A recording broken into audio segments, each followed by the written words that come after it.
Coming up today on the Locked On Hornets podcast, Lonzo Ball has a prediction on where his brother might play basketball next season. Plus, David Walker, the OG Walker, he makes his return. It's been a while. Excited to have him aboard to talk about also the other options there in the NBA draft at number 4. That's all today. LOH. LiAngelo?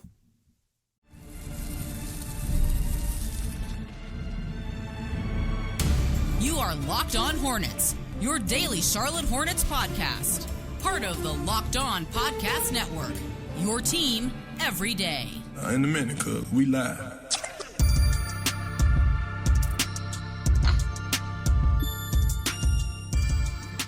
It's Locked On Hornets, part of the Locked On Podcast Network. It's your team every day. Thanks for making us your first listen. We're free and available anywhere you get your podcast, and that includes YouTube. There's Doug Branson, everyhornetsboxscore.com, also hosts Locked On NBA. I'm Walker Mail. You can listen to me on WFNZ every weekday from 12 to 3 p.m., and there he is, the OG Walker, making a return for the first time in quite some time. He needed a break.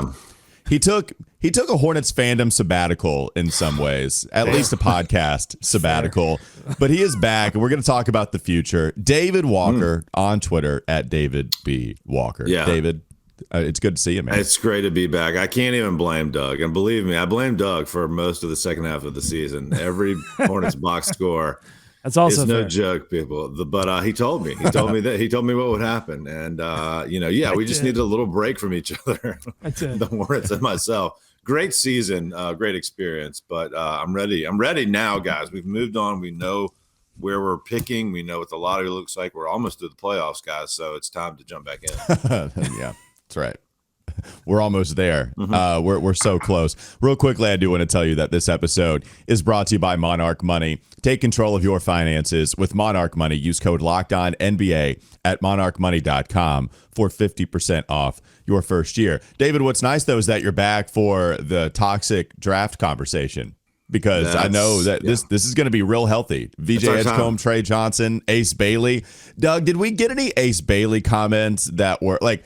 Because our thumbnail for the YouTube video was Ace Concerns, and I know when we have those lead-in thumbnails, people are just going to reply without watching the show. And look, this thumbnail is designed for you to click on it, and that way, it is clickbait for some way. But there are people that'll write before they even hear anything we have to say and just, great, this is it. They don't like Ace, bing, bada, boom. They don't even know the reasons why. I just imagine that our comment section with some of those types of episodes, it's a little like a graveyard where there's just a lot of death and sadness there.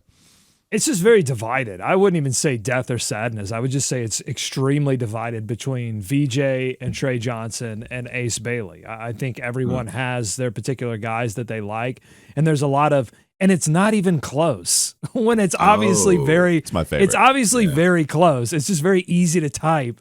It's not even close. But I think most of the Ace Bailey folks are reasonable. I mean, you have this one here from Mad Rocks Was Right, 4277, who says, what's the problem? He's not injury prone, doesn't have off-court issues, or isn't a me first, team second kind of guy.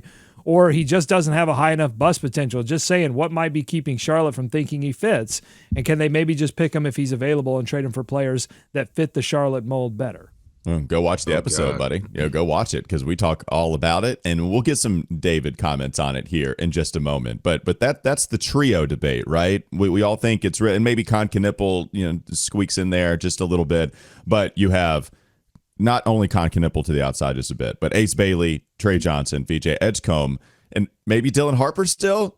We felt like we were going to move on from Dylan Harper, right? It felt like once you did not have a top 2, a top 3 pick for sure. Now that you don't have a top 3 selection, now for sure, you're out of the Dylan Harper sweepstakes.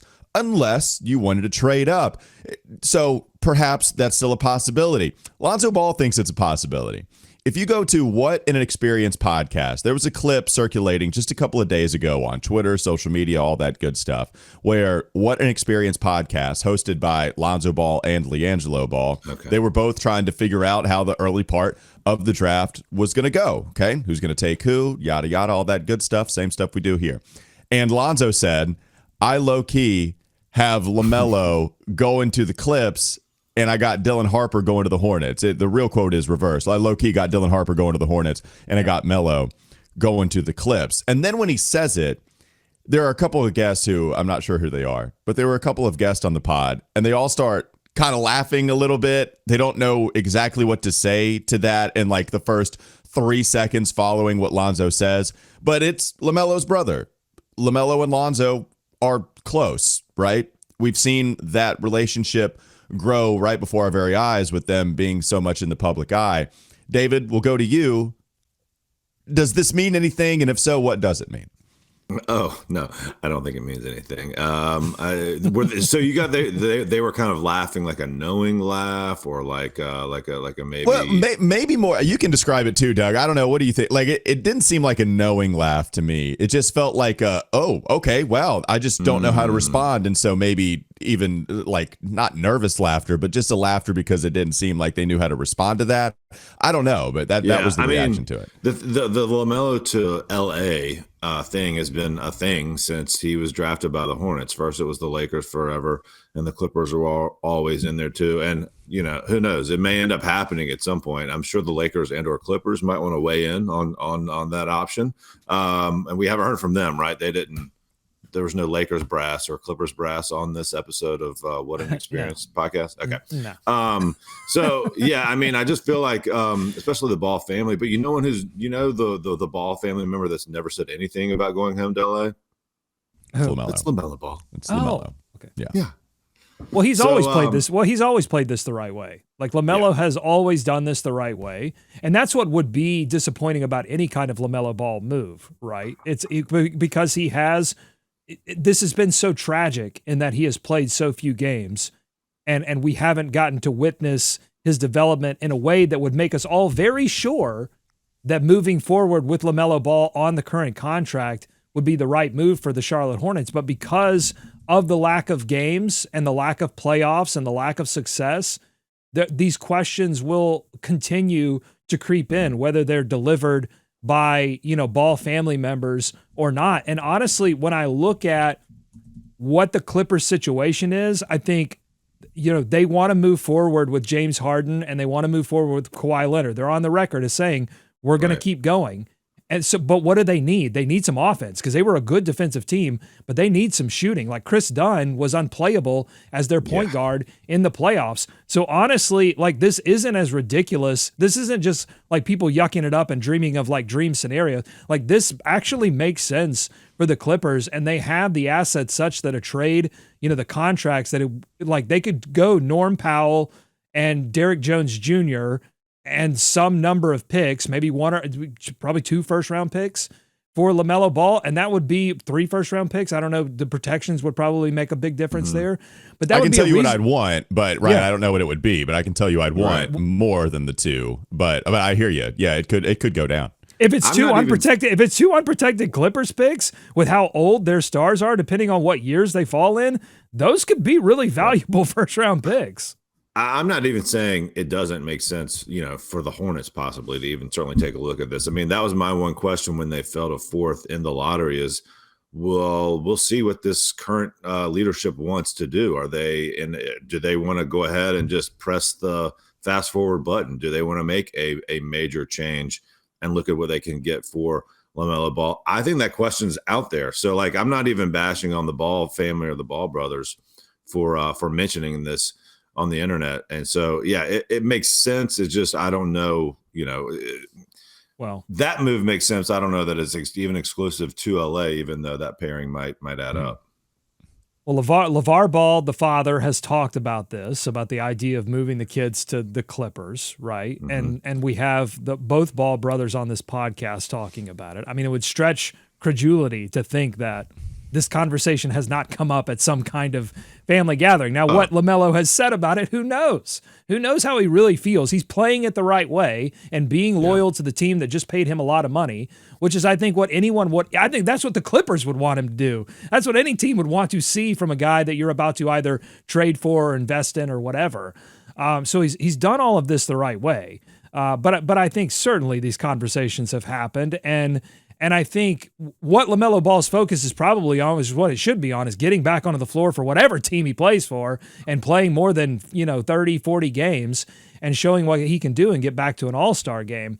But what also complicates this is the other part of what Lonzo said, which is he low-key sees the Hornets taking Dylan Harper. They're not going to do that at 4. He's going to go. That's the problem. He's going to go 2, so they have to move up. But that even being a possibility is what I like. LaMelo to the Clippers for whatever package in a vacuum would be, I think, difficult for Hornets fans to deal with because you have this guy who was an all-star. But Dylan Harper is such an attractive piece at the guard position that it would blunt some of that impact, I think. Yeah, let's continue to talk about that because there's still a lot to chew on with the idea. What would both happen in one fell 3-trade swoop, getting Dylan Harper here in Charlotte, LaMelo to the Clippers. What would the Spurs be getting to make it worth their while? We'll get to all of that coming up next on the Locked On Hornets podcast. Bees everywhere! Are LaMelo Ball and Dylan Harper mutually exclusive? That's another question that we have. There's still lots to explore. That's still coming up in the next segment, LOH. This episode is brought to you by Monarch Money. Ever check your bank account and wonder where did all my money go? Between dining out, online shopping, and entertainment, it's easy to lose track. That's where Monarch Money comes in, your personal CFO, giving you full visibility and control over your finances. Monarch Money isn't just a budgeting app, it's a complete financial command center. You can track all your accounts, investments, and spending in one place, so you just stop managing your money and start building wealth instead. They give you easy collaboration where you can manage your money with your partner, and it is smoother than ever. You can track shared and personal accounts and set goals, stay on the same page without the stress with all-in-one convenience. Instead of juggling multiple apps, you can use Monarch to check your finances, track spending, and even plan the long-term goals. Again, you have so many ways that you can utilize Monarch Money either by yourself or with your partner. Take control of your finances with Monarch Money. Use code LOCKEDONNBA at monarchmoney.com for 50% off your first year. That's monarchmoney.com, code LOCKEDONNBA for half off your first year. More Locked On Hornets ahead. So those questions still remain. One, how true is this, right? Maybe I'll give you thoughts on that first. So how true is this? Do we take this with a real possibility of happening? Well, you go to LeVar Ball. Doug, you brought it up. LeVar has been talking about this a little bit. There's the revenge factor. He wants to seek revenge on the Lakers organization for having drafted Lonzo Ball and then traded Lonzo, right? When that happened, he said that it was the worst mistake that the Lakers have ever made, that it will be the worst mistake that the Lakers have ever made in the history of their franchise after they got rid of Lonzo. You know, they never did sign LiAngelo. They haven't pursued LaMelo. Hell, they pursued another player on the Hornets roster, Mark Williams, before they really pursued LaMelo. Maybe they did. The Hornets shut it down, but Lakers, they want revenge on him, or at least LeVar does. And so LeVar is saying he likes Steve Ballmer. He would love to be in the same building as the Lakers, right? He wants all three of the Ball brothers to go play for the Clippers organization. So that's in play.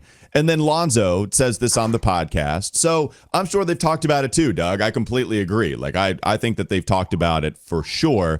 But remember, earlier this season, before the trade deadline, remember when LeVar was in Charlotte and then he was in front of the team social media camera saying, help is on the way. Help is on the way. And everybody started speculating. He's talking Lonzo about to Charlotte. Oh, my God, it's going to happen. We had these reports. I think, God, was it Jake Fisher? I don't know if we were going fishing. I don't know if we were going through the Stein line. I'm not sure who said it.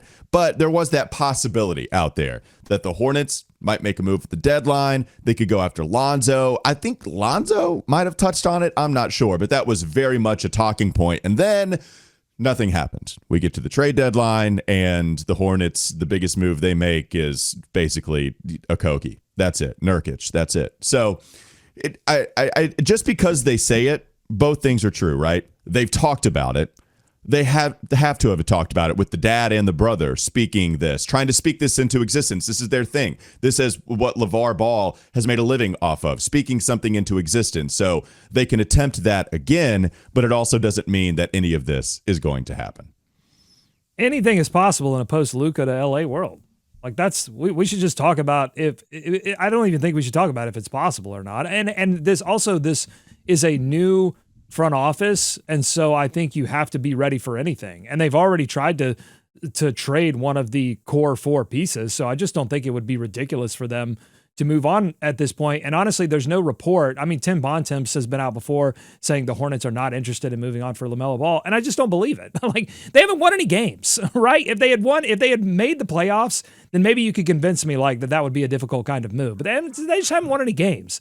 And so I think anything is possible at this point. And honestly, I think a move up for Dylan Harper wouldn't even be all that difficult to go from 4 to 2. If the Hornets had fallen to 7 in the draft lottery, this is why I said as unlucky as you want to feel about the Hornets moving to 4, they're super lucky that they didn't go to 7 because that would have been tougher. But there's been, recent draft trades like the Markelle Fultz deal when the Sixers moved up from 3 to 1 and all it cost them was a future Sacramento Kings first round pick. It wasn't even a pick it wasn't even their own pick. It was one that they owned from the Sacramento Kings that went to Boston.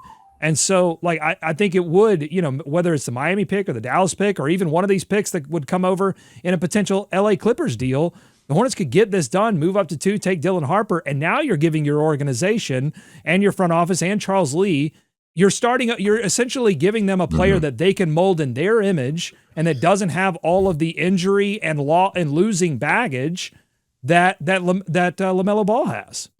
Yeah, you're hitting reset to a certain degree for sure. And look, I mean, that can be, you could talk me into that just on its own, right? Like there's a certain segment of the fan base that is certainly at that point with LaMelo, and we've loved LaMelo.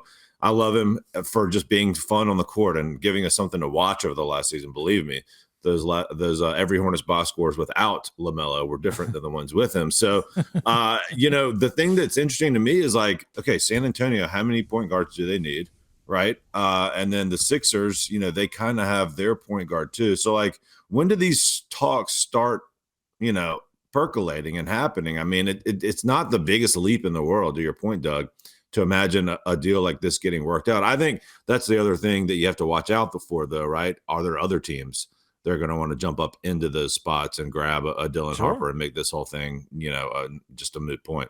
Well, and that's why. So going back to, are Dylan Harper and LaMelo Ball mutually exclusive? Do you have to get rid of LaMelo if you want to go up and get a Dylan Harper? Because there are shooting guards available right there at 4 that you're going to be choosing from. You have 3, and at least 2 are going to be available. Probably all 3. If you ask me, I do think Ace Bailey will probably be the 3rd pick, but I guess it's not a guarantee. We'll see what happens. It doesn't make a ton of sense, to keep LaMelo either by the way logistically how it would work out, or more to the future. Like, it doesn't make a lot of sense to me to have both of those guys bring in Dylan Harper when you have LaMelo, unless you're planning to move on pretty quick. That would go against everything that I've been talking about for a while. Like, I do believe that these guys can play alongside one another. I would welcome that. If you wanted to get rid of one of the picks to move up 2 spots to go get Dylan Harper, this would be something I think he and LaMelo can play alongside each other. This goes back a little bit. It's reminiscent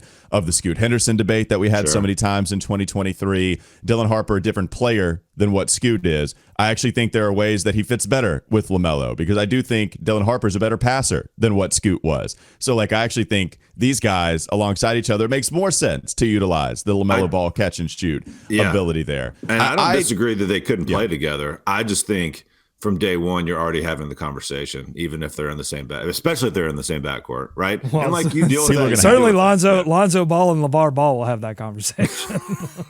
They're gonna have it in front of any camera in front of them. Yeah, I don't think it's mutually exclusive. Like, I think they can play together. I would have been talking about that had the Hornets landed the number 2 pick. I think it's very much a possibility. But I'm with David that it would be a conversation, and if you could get not only asset value in terms of the first round picks from a team like the Clippers, but honestly, like, adding Norm Powell and Derrick Jones Jr. to your team would make you just better from a depth perspective. And everything that we're seeing in the playoffs right now signals the red warning signs are depth. It's not about having the best player in the series anymore. It's all about, do you have the 7th, 8th, 9th best player?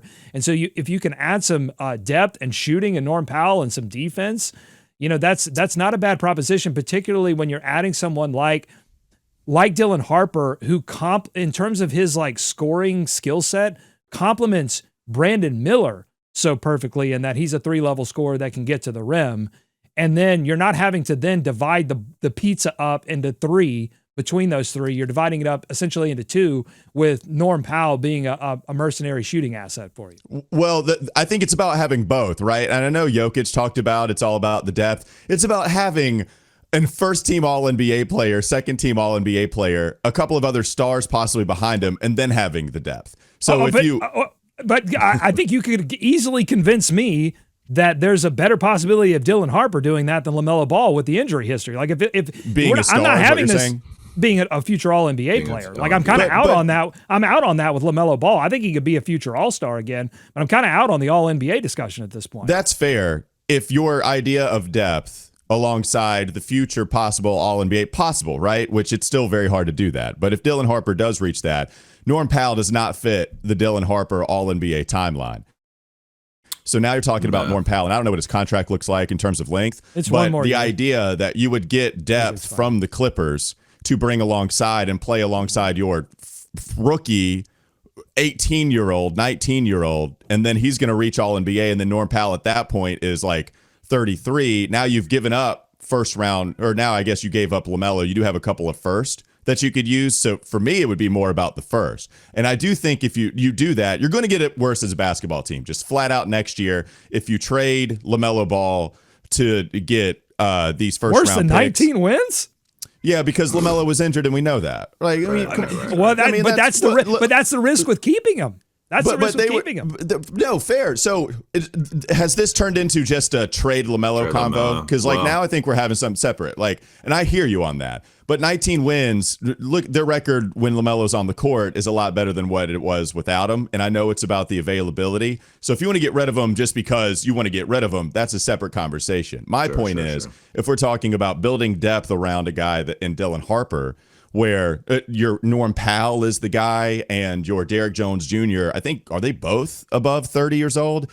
You're not talking about a playoff team now, and then by the time Harper hits All-NBA, if he hits All-NBA, now those guys are what level basketball players? So that would be my point. So really, you just have to decide, is Dylan Harper head and shoulders above an Ace Bailey, right, or an Edgecombe, who are one of them is going to be there. I think he is. I think he is. And if you do think he is, then I would go over to your side of the thinking, Walker. If you do think he is, if you think he's got that potential to get there even quicker than these other guys, or at all versus a Bailey or an Edgecombe, then you do roll the dice and you do what you have to do to stockpile another potential All-NBA guy on your team and see how it plays out.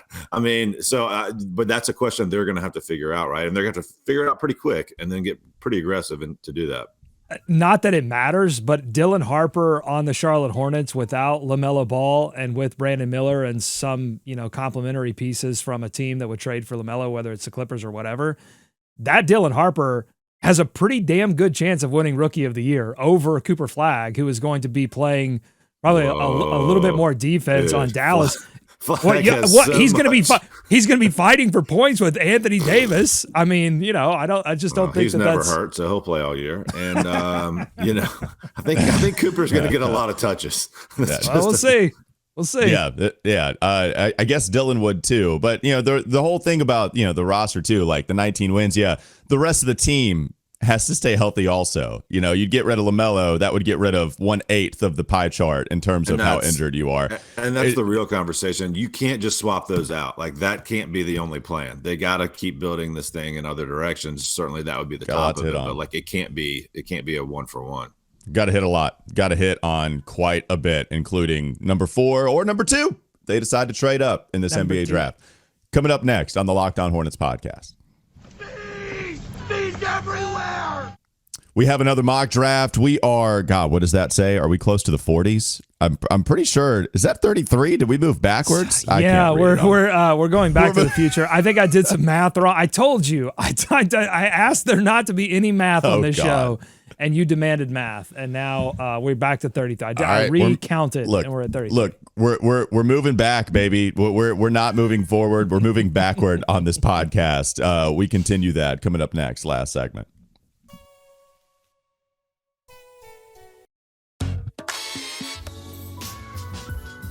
All right, any finishing thoughts, mock draft stuff before we hit the day 33? I can't believe we have to move backwards. You were close to the 40s, man. But instead, we're going back to the front half of this thing. Any finishing thoughts before we go to the mock draft? David, what about you? I just think this is the most interesting conversation we've had with the Hornets. I think I say that every year, but this one really is because you took this new ownership team who really took last year as what they call it, a evaluation period, right? Second or third inning, whatever you want to call it.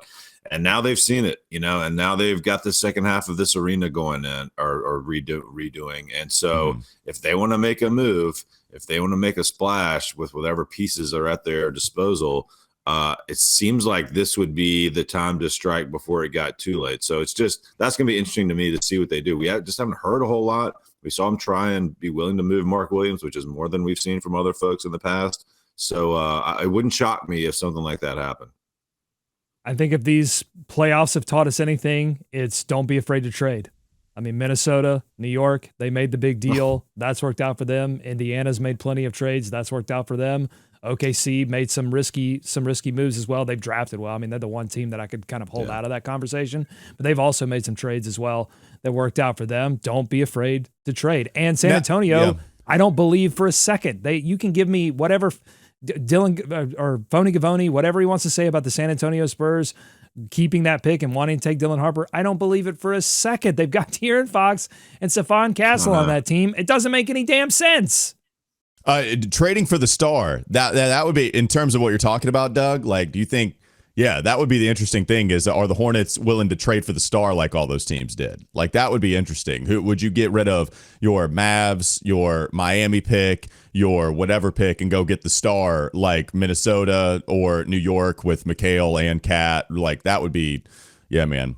There's so many possibilities. Who knows? The evaluation process, there's so many possibilities. Well, there's so many ways to do it. Like, you don't have to do it like Minnesota and New York did with a star swap. I mean, that idea presented itself, and it seemed perfect at the time because both of those teams were getting rid of players that were not quite fitting the way it should be.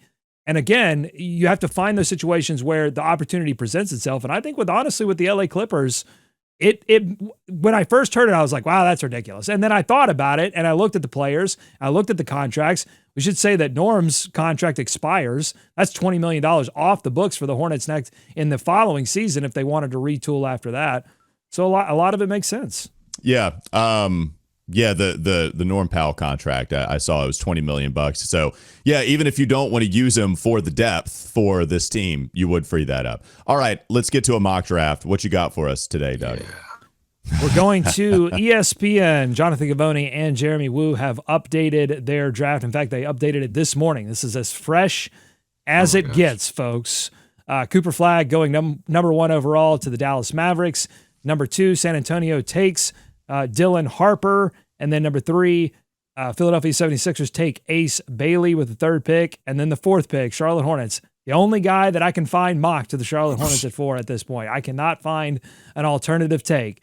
It is VJ Edgecombe. And this is Wu writing, though dropping one slot was disappointing for the Hornets, they were the only team with top 4 lottery odds to remain there. The number 4 pick is still advantageous with the way the board falls, as Charlotte will be operating knowing that at least Edgecombe or Bailey will be available, both of whom would represent significant talent upgrades. How would you feel about it, David? Yeah, I'm in. I told you and Wes on Friday, I'm an Edgecombe guy as it is right now. I just think he fits really well and has the potential to be a two-way player, and maybe in a way one of those other two guys don't. But for this team, he just fits well. He could play with LaMelo Ball. He could fit in that backcourt. He's super athletic as well. And they've added athletes on this team, but they still need to bring in talent and young talent and some explosiveness when they can. So, like, if you're sitting there and you do nothing and Edgecombe's there for you, I wouldn't be mad at it. That would be going against being a super aggressive, trying to trade up, trade out, trade back, whatever. But I'm an Edgecombe guy because I think he's a young guy that has still some room to grow on both ends. Doug, where are you today? I know you said it would go back and forth. You'd flip-flop on Edgecombe, Trey Johnson. Are you still Trey Johnson more so than Edgecombe right now? I think that the talent difference between the two is not so significant that I would argue that you shouldn't consider fit. And I think that they're close enough where Edgecombe makes perfect sense if you slot him into the current Josh Green position. And I think you're going to get someone that is probably slightly more aggressive offensively than Josh Green and can fill out and do a little bit more, even more defensively than Josh Green, but has that same motor and aggressiveness defensively, but with way more, I think, athleticism offensively and can do way more damage in transition at the rim. So, yeah, I mean, I think Edgecombe makes too much sense, even though I think Trey Johnson offensively profiles more of like, if you're rolling the dice on these two, on one of these two becoming a future star player in this league, I think Trey Johnson probably maps out more. This is going to be real chalky the whole way. VJ Edgecombe is going to be there on all these mock drafts. We're going to be talking a lot about VJ because Doug, as he just told you, he was looking through the mock drafts pre-show, trying to find anything other than VJ just as a point of reference, and we couldn't find anything. I mean, I'm sure it's out there, but not the ones that we looked through. And I was listening to Sam Vecini, I think on Friday, I was listening actually to his post lottery mock draft that he did. He hit it YouTube Live as soon as the lottery was done. And he said, we've been talking about this for the last 2 months. VJ Edgecombe in a Hornets uniform makes way too much sense. Well, last thing on VJ.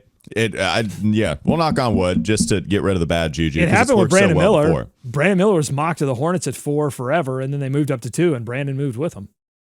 Yeah, Brandon Miller being that pick, no doubt. So VJ Edgecombe, the fit is just it makes too much sense there. One last thing on VJ though, the reason they've been talking about VJ the last 2 months, that excites me, right? Because this isn't someone that came in and is like rising up draft boards.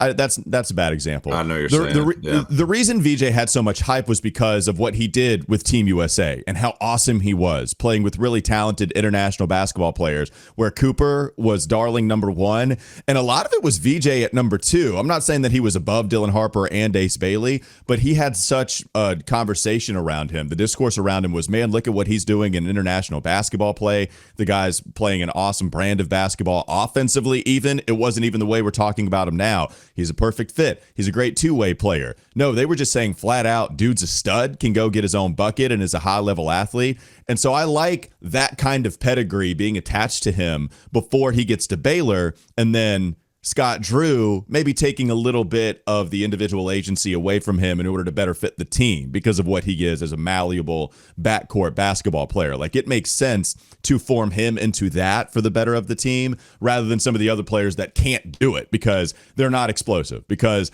they don't dive for every single loose basketball, right? Like that makes me happy in terms of maybe there's a lot of high-end upside with VJ Edgecombe. So I'm welcoming of that pick as well. I'd be really excited about it. That'll do it for Locked On Hornets. Thanks for making us your first listen. We're free and available anywhere you get your podcast. David Walker, he's back. Hope to see more of him throughout the offseason. Oh, yeah. At David B. Walker on Twitter. David, was it everything that you had remembered and hoped it would be again? It was just like I remembered it, guys. Just we're right back where we started, and we can't get away from it. Talking about a top 5 pick. See, this is where David excels, talking top 5 picks that the Hornets are going to be selecting from. Doug Branson, everyhornetsboxscore.com. Also, Locked On NBA, hosting alongside Matt Moore and Hayes. And I'm Walker Mail. Listen to me, WFNZ, every weekday from 12 to 3 p.m. Have a great rest of your day. We'll be back with you tomorrow.